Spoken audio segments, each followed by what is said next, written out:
السلام علیکم، امید ہے آپ سب خیر و عافیت سے ہوں گے۔ تو آئیے آج کی آیتیں شروع کرتے ہیں۔ بسم اللہ الرحمن الرحیم۔ اذ یغشیکم النعاس امنۃ منہ وینزل علیکم من السماء ماء لیطہرکم بہ ویذہب عنکم رجز الشیطان ولیربط علی قلوبکم ویثبت بہ الاقدام۔ شروع اللہ کے نام سے جو بڑا مہربان نہایت رحم کرنے والا ہے۔ یاد کرو جبکہ اللہ تمہاری تسکین کے لیے تم پر نیند طاری کر رہا تھا اور تم پر آسمان سے پانی برسا رہا تھا تاکہ اس سے تمہیں پاک کرے اور تاکہ دور کر دے تم سے شیطان کی ڈالی ہوئی نجاست کو، اور تاکہ تمہارے دلوں کو مضبوط کر دے اور اس سے تمہارے پاؤں جما دے۔ بدر کی رات تمام مسلمان بہت پرسکون نیند سوئے اور اسی رات غیر معمولی انداز میں بارش بھی ہوئی۔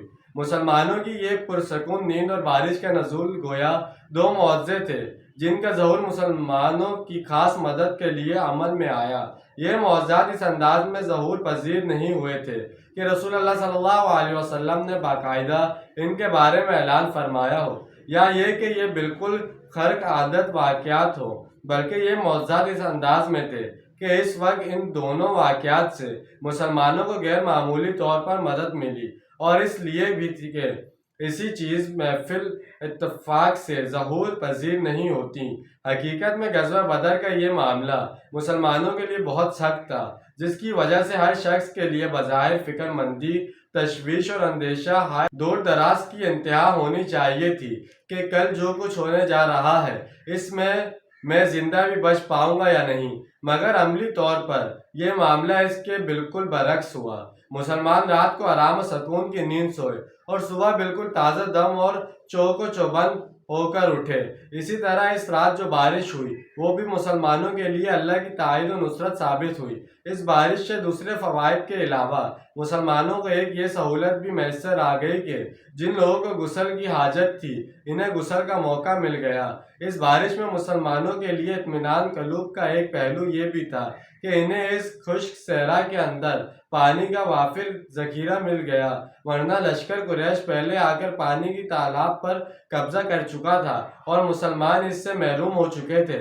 بارش ہوئی تو نشیب کی بنا پر سارا پانی مسلمانوں کی طرف جمع ہو گیا، جیسے انہوں نے بندہ وغیرہ باندھ کر ذخیرہ کر لیا۔ بارش کی وجہ سے مٹی دب گئی، ریت فرش کی طرح ہو گئی اور چلنے پھرنے میں سہولت ہو گئی۔ اِذْ يُوحِي رَبُّكَ إِلَى الْمَلَائِكَةِ أَنِّي مَعَكُمْ فَثَبِّتُوا الَّذِينَ آمَنُوا سَأُلْقِي فِي قُلُوبِ الَّذِينَ كَفَرُوا رُعْبًا فَاضْرِبُوا فَوْقَ الْأَعْنَاقِ وَاضْرِبُوا مِنْهُمْ كُلَّ بَنَانٍ۔ یاد کرو جب آپ صلی اللہ علیہ وسلم کا رب وحی کر رہا تھا فرشتوں کو کہ میں تمہارے ساتھ ہوں، تو تم جاؤ اور اہل ایمان کو ثابت قدم رکھو۔ میں ابھی ان کافروں کے دلوں میں روب ڈالے دیتا ہوں، بس مارو ان کی گردنوں کے اوپر اور مارو ان کے ایک ایک پور پر۔ وہی 1000 فرشتے جن کا ذکر پہلے گزر چکا ہے، انہیں میدان جنگ میں مسلمانوں کے شانہ بشانہ رہنے کی ہدایت کا تذکرہ ہے۔ اللہ تعالیٰ نے کفار کو بھرپور مقابلے کے دوران شکست زدہ کر دیا تھا، اور جب کوئی شخص اپنے حریف کے مقابلے میں دہشت زدہ ہو جائے تو اس کے اندر قوت مدافعت نہیں رہتی، پھر وہ گویا حملہ آور کے رحم و کرم پر ہوتا ہے، وہ جدھر سے چاہے اسے چوٹ لگائے، جدھر سے چاہے اسے مارے۔ تو جیسے کہ آج ہم نے 2 آیتوں کا ترجمہ اور تفسیر بیان کی ہے، امید ہے آپ کو سمجھ میں آئے گا اور پسند آئے گا۔ ملتے ہیں اگلی ویڈیو میں، اپنا ڈھیر سارا خیال رکھیے گا۔